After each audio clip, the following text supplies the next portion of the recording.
Hello students. इससे पहले हम लोग बहुलांक गणना की दो विधियाँ देख चुके हैं। प्रथम थी सरल श्रेणी और दूसरी थी समूहीकरण या खंडित श्रेणी। अब हम लोग इसकी तीसरी विधि के बारे में देखेंगे। इसकी तीसरी विधि है अविच्छिन्न श्रेणी के माध्यम से बहुलांक की गणना।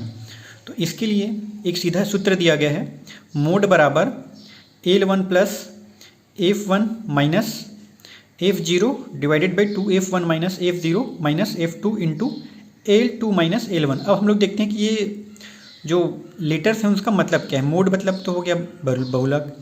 L1 बराबर बहुलांक वर्ग की निम्न सीमा, बहुलांक वर्ग की निम्न सीमा। L2 बराबर बहुलांक वर्ग की उच्च सीमा।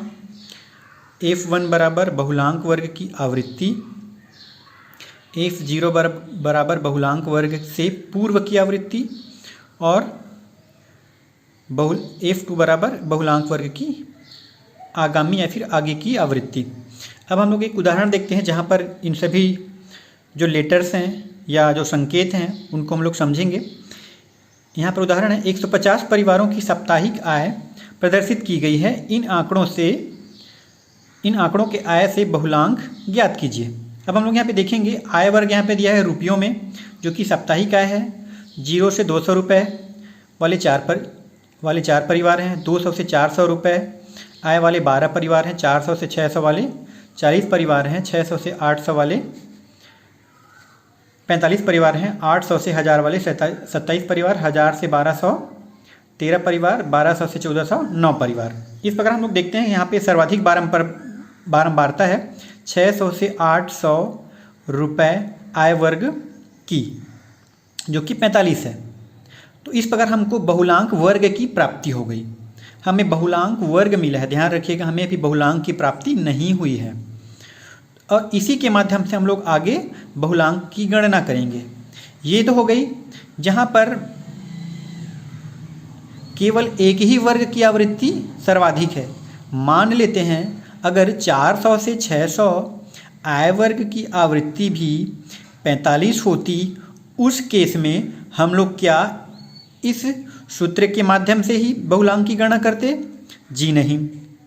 उस स्थिति में हम लोग जो दूसरी विधि है बहुलांक गणना की, समूहीकरण और विश्लेषण सारणी, उस माध्यम से जिसमें 6 कॉलम के माध्यम से हम लोगों बहुलक की गणना करते हैं, उस विधि का हम लोग उपयोग करते हैं। परंतु यहाँ पर हमें एक वर्ग प्राप्त है जिसमें सर्वाधिक आवृत्ति 45 है और इस विधि से हम लोग आगे गणना करते हैं बहुलक की। तो सबसे पहले हम लोग टेबल को अरेंज कर लेते हैं वर्गांतर और आवृत्ति के फॉर्म में। यहाँ पर हम लोग देखेंगे 0 से 200, 200 से 400, 400 से 600, इसी प्रकार 1200 से 1400 तक। यहाँ पर देखेंगे कि सर्वाधिक आवृत्ति 45 है और उस वर्गांतर का वर्ग है कितना? 600 से 800 रुपये।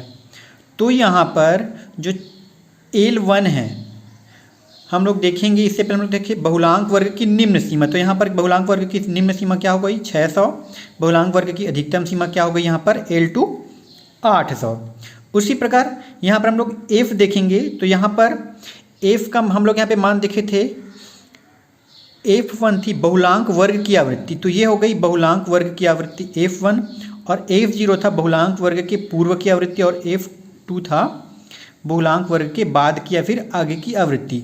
अब हम लोग इसे सीधे सूत्र में रखते हैं, मोड बराबर L1 plus F1 minus F0 divided by 2F1 minus F0 minus F2 into L2 minus L1।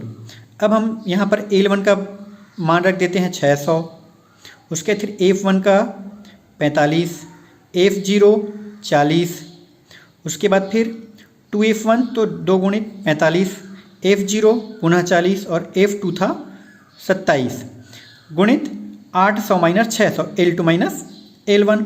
अब हम लोग इसको आगे सॉल्व करते हैं तो हम लोग को देखते हैं 600 प्लस 45 में 40 गया 5, उसके फिर नीचे 90 माइनस इसको जोड़ेंगे तो हो जाएगा 67 इंटू 200। 600 प्लस 200 गुणित 5 1000 बटा 23, नीचे देखेंगे तो 600 प्लस 1000 को 23 से डिवाइड करने पर 43.47 आता है। तो यहाँ पर टोटल हो गया 643.4 47 जो कि बहुलांक है। इससे पूर्व हमको मिला था क्या, बहुलांक वर्ग, जो कि बहुलांक वर्ग था 600 से 800, उसी के बीच में यहाँ पर हमको बहुलांक की प्राप्ति हुई 643.47, अतः यह हमारा बहुलांक है। तो इस प्रकार हम लोग देख चुके हैं बहुलांक की गणना की तीनों विधियों के बारे में। अब हम लोग नेक्स्ट ऑडियो के माध्यम से बहुलांक के गुण व दोषों के बारे में जानने का प्रयत्न करेंगे। और मैं आप लोगों को रिक्वेस्ट करता हूं कि प्लीज़ वीडियो को ध्यान से देखें और रिस्पॉन्स करें। Thank you.